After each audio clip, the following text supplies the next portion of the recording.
அவருடைய மனைவி அவங்களும் ஒரு தயாரிப்பாளர் ஐஷா சாதிக்ன்றவங்க. சாதிக், இவர் வணக்கம் தமிழா சாதிக் டைரக்டர். அவங்களுடைய மனைவி பெயரில் தான் இப்போதைக்கு நியூஸ் எல்லாமே வந்து புருஷோத்தமன் ஒரு விஷயம் பரவுது இல்லையா. புருஷோத்தமன் ஒரு ப்ரொடியூசர் சொல்கிறாங்களே, அது புருஷோத்தமன்றது எங்கள் அப்பாவுடைய பெயர் தான் புருஷோத்தமன். சவுக்கு சங்கர் அவர்கள் அரெஸ்ட் பண்ணும்போது ஒரு வீடியோ விடுறாரு. அன்றைக்கி காலையில் ரூம் உள்ள அரெஸ்ட் பண்ணதுக்கு வந்துட்டாங்கன்னும் போது அந்த டைமில் என்ன சொல்கிறாருன்னா புருஷோத்தமன் அவர்கள் அப்படின்னு சொல்கிறாங்க. அது புருஷோத்தமன்றது எங்கள் அப்பா பெயர், என்னுடைய பெயர் மகேஷ் ரம்யா, இவர் தான் டைரக்டர், நம்ம தான் ப்ரொடியூசர்ன்றது அது எல்லாருக்கும் தெரியும் இங்கே. ஆனால் அந்த விஷயத்தை வழக்கை மாற்றணுன்றதுக்காக அவர் ட்ரிகர் பண்ணதுக்காக அவ்வளோ டெக்னிக்கலாக அந்த இடத்துலையும் கிரிமினல் மூலையை யூஸ் பண்ணியிருக்காரு சவுக்கு சங்கர். அது மட்டும் இல்லாமல் 1 லட்சம் ரூபாய் தான் பிடுங்கினாங்க, 2 லட்சம் பிடுங்கினாங்கன்னு அவர் சொல்கிறது எங்களுக்கு இன்னும் கொஞ்சம் நல்லது தான். அந்த பணம் எங்களுக்கு எக்ஸ்ட்ராவாக வந்தாலும் சந்தோஷம் தான். அந்த இடத்துல இந்த விஷயத்தெல்லாம் ட்ரிகர் பண்ணதுக்காக 2 லட்சம் பிடிங்கியதாக கம்ப்ளைண்ட் கொடுத்தா அவரே படித்ததை தான் இன்றைக்கி வந்து சாட்டை முருகனாக இருக்கட்டும், மதன் கௌரி அவர்களாக இருக்கட்டும், மாரிதாஸ் அவர்களாக இருக்கட்டும், இல்லை எல்லா சமூக வலைதளங்களில் எல்லாமே அதுதான் ஒரு பேசு பொருளாக இருக்குது. எல்லாருமே 2 லட்சம் ரூபாய் கொடுத்தோம் அப்படின்னு மாதிரி நினச்சிருக்காங்க. 2 லட்சம் கிடையாது, 1 லட்சம் ரூபாய் தான் எங்ககிட்ட இருந்து அவங்க பறிச்சது. உண்மையான வழக்குப்படி என்னென்னா அந்த தொகை வந்து தவறுதலாக சொல்கிறாங்க. பெயர் நபர் யார் கேஸ் கொடுத்ததுன்னா நான் கொடுத்த கேஸால் தான் இந்த விஷயம் போயிருக்குனாலும் இவங்களுடைய மனைவியும் இதில் கொண்டு வந்துட்டாங்க. இது எப்படின்னா கூகுளில் சர்ச் பண்ணும்போது நாங்கள் கஷ்டப்பட்டு ரொம்ப வருஷமாக இந்த படத்தை சிறுக சிறுக சேர்த்து டீம் ஒர்க்காக பண்ணி 3-4 பேர் இவரோட ஃப்ரெண்ட்ஸு அவங்க மனைவி நகை எல்லாத்தையும் வச்சு ரொம்ப கஷ்டப்பட்டு இந்த படத்தை நாங்கள் ஃபைனல் பண்ணி கொண்டு வரும்போது பிஸ்னஸ் பண்ண விடாமல் இருக்கிறதுக்கு காரணமாக இருக்கிறதால சவுக்கு சங்கர் அவர்களை நாங்கள் அலுவலகத்தில் சந்திக்கிறதுக்கு முன்னாடி கால் பண்ணியிருந்தோம். அந்த கால் பண்ணும்போது அவர் என்ன பண்ணுறாருன்னா, இது மாதிரி எதாக இருந்தாலும் வந்து 10 லட்சத்தை எடுத்துகிட்டு வந்து ஆஃபீஸில் வந்து மீட் பண்ணுங்கள், 10 லட்சம் கொடுத்தாதான்னும் போது அவர் மிரட்டல் தோரணையில் பேசுகிறாரு. சரி ஓகே, நம்ம சாதாரணமாக போய்ட்டு ஏதாவது பண்ணிவா பேசி அந்த வீடியோ தவறுதலாக ட்விட்டரில் போட்ட வீடியோலாம் நீங்கள் பார்த்துருப்பீங்கன்னு நினைக்கிறேன். அந்த வீடியோவை நீக்க சொல்லி யூடியூப்பில் எல்லாத்தையும் தவறுதலாக போட்டீங்க. எங்கள் படம் ரெட் அண்ட் ஃபாலோ திரைப்படம் போதைப் பொருளால் தான் பயன்படுத்தி இந்த விஷயம் போதைப் பொருள் காசால் தான் பண்ணாங்கன்னு சொன்னதுக்கு காரணம் அஜய் வாண்டியார் என்ற ஒரு நபர் நம்ம படத்தில் நடிச்சிருக்காங்க. லார்ட் ஆஃப் த ரிங்ஸில் அவர் அரெஸ்ட் பண்ணாங்க, அது போதைப் பொருளுக்காக அவர் அரெஸ்ட் பண்ணலை, அடிதடி விஷயத்துக்காக. அதுவும் இல்லை என்று அவர் நிரூபித்து வெளிலையும் வந்துட்டார்.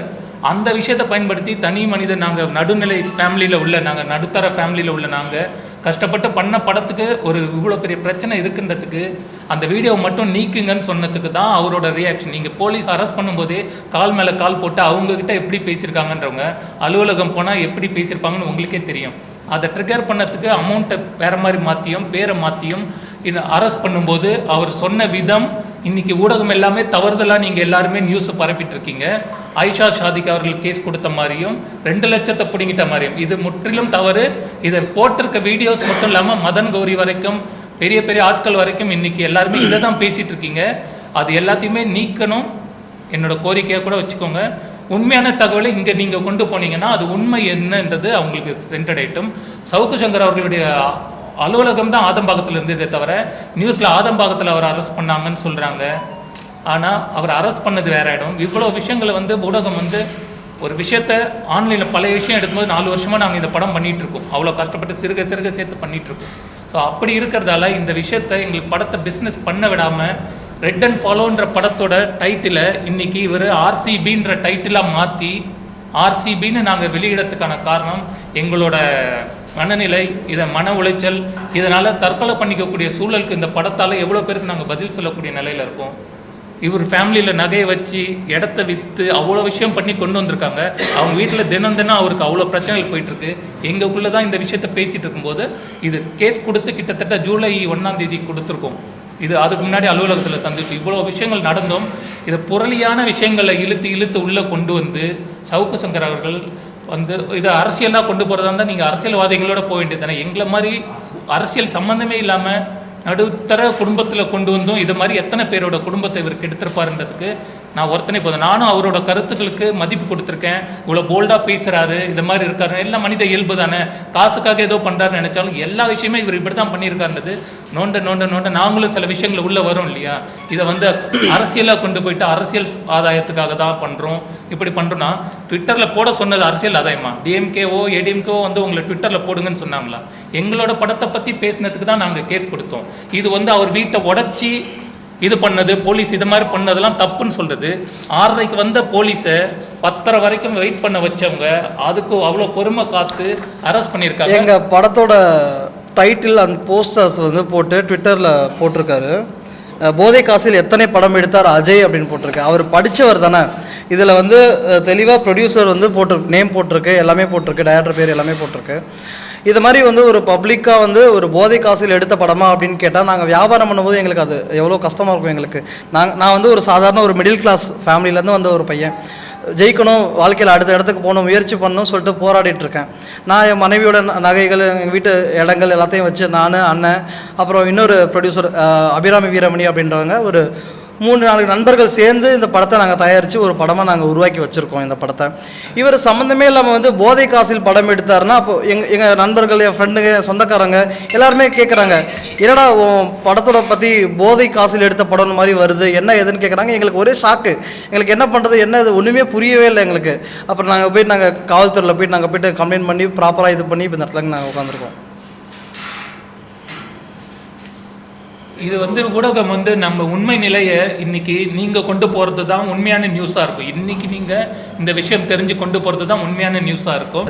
எப்படி உங்களுக்கு காசு வந்துச்சு, எப்படி நீங்கள் படம் பண்ணீங்க, எப்படி நீங்கள் தான் படம் பண்ணீங்கன்றதுக்கு என்ன ஆதாயம், என்ன சாட்சி, என்ன இதுன்னு சொல்லிட்டு ஒவ்வொரு இதாக A to Z எல்லாமே எங்கள் கிட்டேருந்து வாங்கி எல்லாமே ப்ராப்பராக இது பண்ணி தான் இந்த அவங்களோட வேலையை தான் அவங்க பார்த்தாங்க. கடைசியில் இந்த படத்தோட பேரை மாற்றி நாங்கள் ரிலீஸ் பண்ணிடுவோம், இந்த இது நீங்கள் இவ்வளோ நாள் இழுத்துட்டீங்கன்னு சொல்லும்போது 4 மாதமாக இழுத்துட்டு இருந்த இந்த நிலைமையை இப்படி முடிக்கிறதுக்கு காவல்துறை ஹெல்ப் பண்ணியிருக்காங்க. ரொம்ப சந்தோஷம். இந்த படத்தை கரெக்டாக பிரச்சனைகள், இது நஷ்ட ஈடு எல்லாமே ஷவுக்கு சங்கர் அவர்கள் தான் ஃபேஸ் பண்ணணும். அது அடுத்தடுத்து எந்த நிலைக்கு போகுன்றது தெரியல. ஊடகங்கள் உண்மை நிலையை நீங்கள் கொண்டு போங்க. அவர் உண்மை பேசுகிறாரு மட்டுமே குருட்டுத்தனமாக இருக்காதீங்க. அவங்க டீமில் உள்ள சில நபர்களும் அவரை பற்றி தவறுதலாக எல்லா விஷயத்தையும் வெளிக்கொண்டு வரத்துக்கு இருக்காங்க.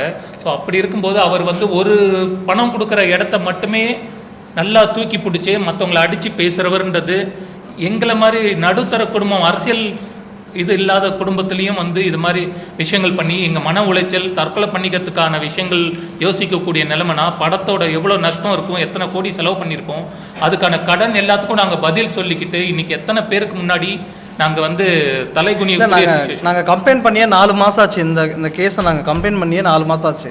எங்கள் படம் முடிஞ்சு படம் ரிலீஸ்க்கு வெயிட் பண்ணிட்டு இருந்துச்சு. ஆகஸ்ட் அந்த செப்டம்பர் அந்த டைமிங்கில் நாங்கள் படம் ரிலீஸ் பண்ணிடலாம் அப்படின்னு நினைக்கும் போது இந்த மாதிரி நாங்கள் எதிர்பார்க்காத போது ஒரு போஸ்ட்டை போட்டு இது பண்ணி விட்டார். நாங்கள் எங்கே போய் வியாபாரம் பண்ணாலும் சரி, இல்லை ஆடியோ ரைட்ஸ்க்கு நாங்கள் போய் கேட்டு இது பண்ணாலும் சரி, இந்த இஷ்யூவை வந்து ஃபஸ்ட்டு ஷார்ட் அவுட் பண்ணிட்டு வாங்க, அப்புறமேல் நம்ம பார்த்துக்கலாம். ஏன்னா நாங்கள் சொல்கிறத நீங்கள் எப்படி ஏற்றுப்பீங்கன்றது எங்களுக்கு தெரியல.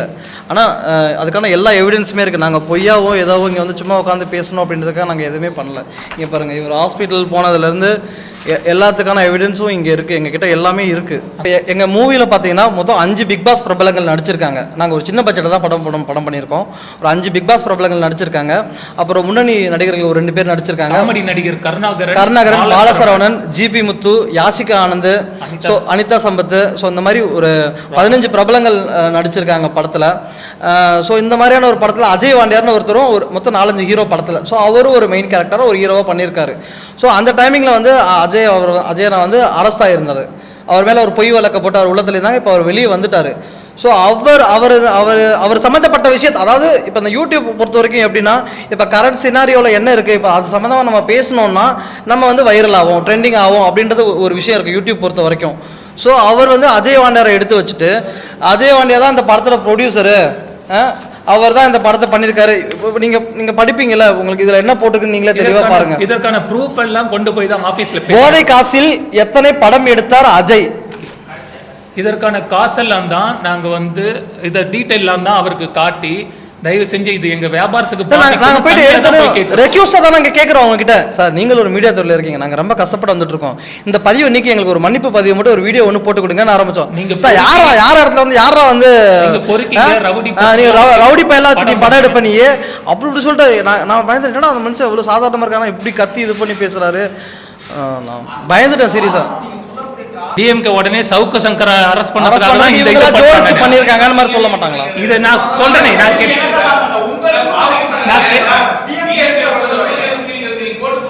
இததான் சார் நாங்க கேஸ் கொடுத்திருக்கோம். இந்த விஷயத்தை அவங்க மூவ் பண்ணும்போது இல்ல சார், சன்மானம் எங்களோட இந்த விஷயத்துக்கு இது சன்மானம் என்ன சொல்லுவாங்க, அந்த இது என்னது சம்மன் கொடுக்கறதுக்காக போயிருந்தாங்க. நடுவில் என் கேஸுக்கு தான் போயிருந்தாங்க. சம்மன் அவர் வாங்கல. இது மாதிரி ஃபாலோ அப்ல இருக்காங்க. நாங்க போன்ல தான் கம்யூனிகேட் பண்ணிருக்கோம். நான் முந்திரி கொட்ட மாதிரி போயிட்டு ஏன் அவர் அரெஸ்ட் பண்ணலன்னு நான் கேட்க முடியுமா? ஏன்னா இதுல வந்து உடனே பண்ணா இது அரசியல் அது இதுன்னு இது பெரிய இந்த கட்சியை சார்ந்தவங்க அந்த கட்சியை சார்ந்தவங்க நான் அரெஸ்ட் பண்ண முடியாது சார். எனக்கு அரெஸ்ட் பண்ண முடியாது சார் அவரை. அதுதான் சார் பிரச்சனை. நானா இருந்தா சார் நாங்க ஏமாந்துட்டோம்னு சொல்றோம். நாங்க வந்து ஒரு சாதாரண குடும்பத்துல இருந்து வந்து ஒரு படம் பண்ணிருக்கோம்னு சொல்றோம். எங்க படத்தை பத்தி தப்பா பேசியிருக்காருன்னு சொல்றாங்க. அவர் ஏன் அரெஸ்ட் பண்ணலாம் நீங்க எங்க கிட்ட கேட்க கூடாது, காவல்துறை கிட்ட தான் கேட்கணும். நாங்க கம்ப்ளைண்ட் கொடுத்ததுக்கான எல்லா டீடைல்ஸ் எல்லாமே இருக்கு. நாங்க கம்ப்ளைண்ட் கொடுத்தாச்சு. நாங்க நிறைய யூடியூப் சேனல்ஸ் போய் நாங்க ட்ரை பண்ணோம், இன்டர்வியூக்கு ட்ரை பண்ணோம். யாருமே எங்களுக்கு ரெஸ்பான்ஸ் பண்ணவே இல்லை சார். எங்களுக்கு அது இல்ல தாமதம்னு இல்ல. லாஸ்ட் மந்த் சம்மன் கொடுத்தாங்க, அதையும் வாங்கல. அதுக்கு யாராவது எந்த விட சம்மனை வாங்கல இந்த திமிர் பண்றாங்கன்னா இப்போ வரைக்கும் கமெண்ட்ஸை கீழே போய் பார்த்தா அவர் வந்து நடுநிலைவாதி மாதிரி தான் எல்லாருமே நடுநிலை. ஒண்ணுமே இல்ல சார். காவல்துறை கைது பண்ண போனாங்க சார். வரும் சார் சார் காவல்துறை கைது பண்ண போனாங்க. 6:30 மணிக்கு போறாங்க. ஏன்னா அடிப்பட்ட விஷயத்தால ஹாஸ்பிட்டல் இவர் கூட்டு போனப்பெல்லாம் நான் எப்படி இருந்தேன்னு அவருக்கு தெரியும். அந்த போட்டோஸ் எல்லாமே இருக்கு. அடுத்த நாள் தான் நாங்க கேஸ் கொடுத்தோம். அடுத்த நாளே கொடுத்தாச்சு. அது ஈவினிங் தான் அந்த விஷயம் நடந்தது. 100க்கு போன் அடிச்சோம். ஈவினிங் வந்து 3 மணி சார். இந்த 3:35க்கு கரெக்டா 3:35க்கு நாங்க வந்து இந்த சம்பவம் நடக்குது சார். நாங்க ஆதம்பாக்கத்துல அவரோட ஆபீஸ்ல இந்த சம்பவம் நடக்குது. Government hospital. ஆமா இந்த விஷயம்லாம் சொன்னா சார். உடனே ஒரு ஸ்டேஷன்ல இருந்து ஒரு ஆளும் வந்தாங்க. போலீஸ் வந்து விசாரிச்சாங்க சார். அங்க போலீஸ் வந்தாங்க. ஆமா போலீஸ் வந்து அங்க எதுக்கு வந்தாங்கன்னா எல்லாம் ஓகேவா எங்க அங்க லோக்கல்ல இருந்து இன்ஃபார்ம் பண்ணி அனுப்பிச்சிருப்பாங்க போல இருக்கு. ஒரு போலீஸ் வந்தார், ஒரு நபர் வந்தாரு. ஆமா அவங்க பண்ணாங்களா அதெல்லாம் எங்களுக்கு தெரியும். எங்களுக்கு அடிபட்ட நம்மளுக்கு அடிபட்டது சரியாகிறதுக்கான ட்ரீட்மெண்ட் டாக்டர் பார்ப்பாங்களான்னு தான் பார்க்க தோணும். அங்க வந்து போலீஸ் இன்வெஸ்டிகேஷன் பண்ணுவாங்களா அந்த இடத்துல?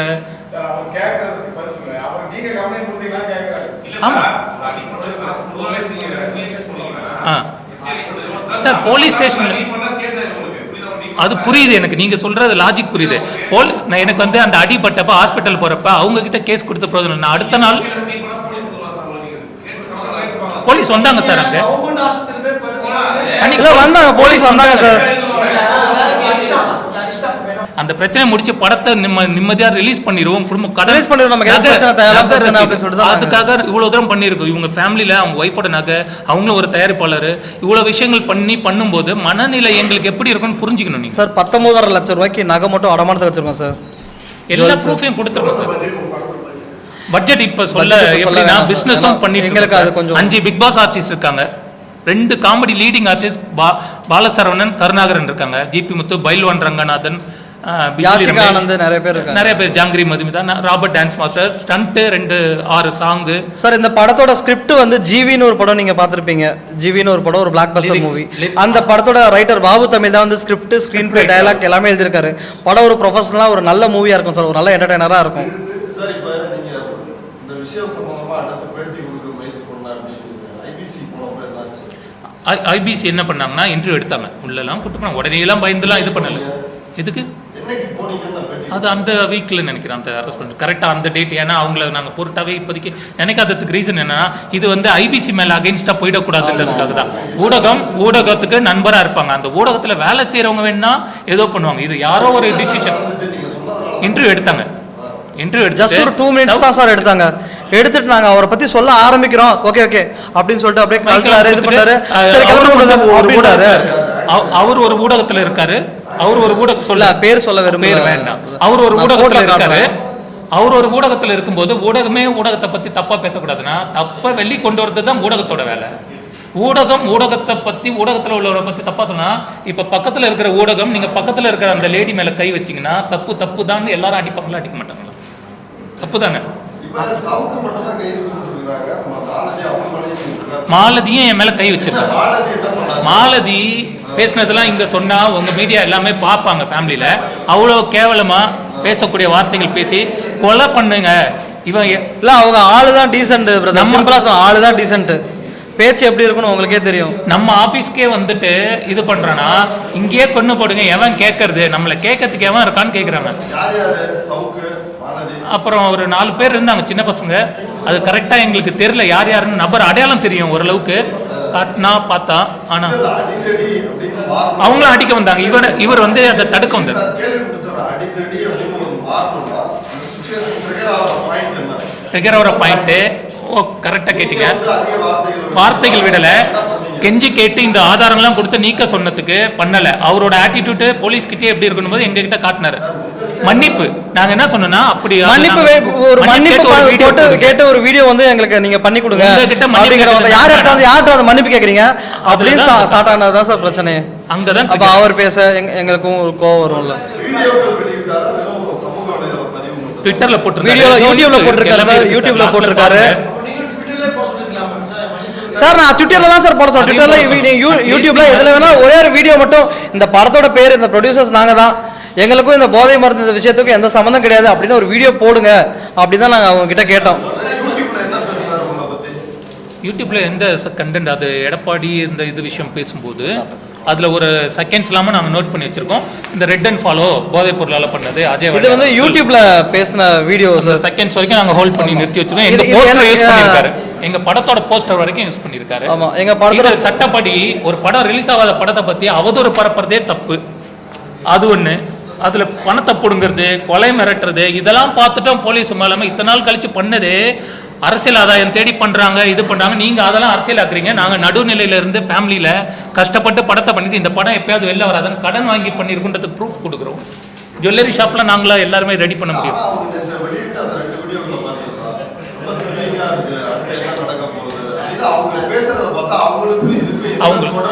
ஆனா அவங்க ஃபேஸ் எக்ஸ்பிரஷன்ஸ் எப்படி வச்சாங்க பாத்தீங்களா சார்? கால் உதறது, பேஸ்மென்ட் வீக்கா இருக்கு ஆனா பாடி ஸ்ட்ராங்னு காட்டுறாரு. அதெல்லாம் எப்படி சார் தெரியாம இருக்கும்? நான் போன்ல பேசின ரெக்கார்ட்லாம் காட்டணும் சார். இதுக்கு மேல நான் எதுவுமே பண்ண முடியாது சார். பேர் தெரியலன்றீங்க. எங்க அப்பா பேர் எப்படி சார்? எங்க அப்பா பேர் எப்படி சார் தெரிஞ்சது அவருக்கு? எங்க புருஷோத்தமன் யாரு சார்? புருஷோத்தமன் எங்க அப்பா பேரு. எங்க அப்பா பேர் தான் ப்ரொடியூசர்னு அவர் சொல்லியும் 1 லட்சத்தை 2 லட்சம் இதெல்லாம் triggering drama. You learn all the dramas already. அதனால தான் இவ்வளோ நாடகம் நடிக்க தெரிஞ்சு ஹார்ட் அட்டாக் வருதுன்னு தெரிஞ்சு கை உடைஞ்சதுன்னு தெரியுது, எல்லாமே தெரியுதுல. இது மாதிரி இருந்தால் கையை மட்டும் இல்லை எல்லாத்தையும் உடைப்பாங்கன்னு தெரிஞ்சு அடுத்த வாட்டியாவது வாயை அடக்கிட்டு இருப்பாரா சவுக்கு சங்கர்? அடுத்து வந்தாலும் என்ன டார்கெட் பண்ணி பர்சனலாக பேசுவார். இதோட இதை மாதிரி நிறைய நடுத்தர குடும்பம் ஃபேமிலி படம் பண்ணும்போது இவங்களுக்கு இந்த பாதிப்பு வரக்கூடாதுன்றதுக்கு தான் நான் இதை சொல்கிறேன். இதை வந்து மையப்படுத்தி இந்த அரசியல் டிஎம்கே ஏடிஎம்கேன்னு கொண்டு போகாமல் எங்களை மாதிரி கஷ்டப்படுற குடும்பத்துக்கு இந்த ஊடகம் மூலயமா கஷ்டப்பட்டு மன உளைச்சலில் இருந்தோம் நாங்கள் இவ்வளோ தைரியமாக ஏன் வரும்னா எங்களை மாதிரி நிறைய பேர் இது மாதிரி எவ்வளோ பேர் எஃபெக்ட் ஆகிருப்பாங்க.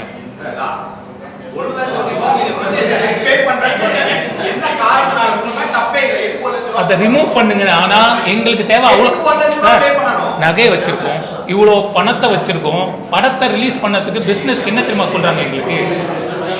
எங்களுக்கு ஆடியோ லான்ச் ஃபர்ஸ்ட் பண்ணுவாங்க, ஆடியோ ரைட்ஸுக்கு ஃபர்ஸ்ட் வாங்குவாங்க.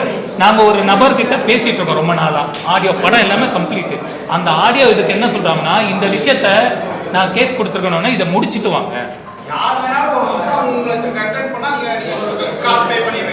இல்ல அப்படி இல்லை சார். நீங்க இதை வந்து சார் சார் அந்த யூடியூபோட நேம் நான் சொல்லிடுறேன் சார். அந்த யூடியூப் வீடியோ என்ன வீடியோ பேர்ல இருக்குன்றதை நான் சொல்லிடுறேன்.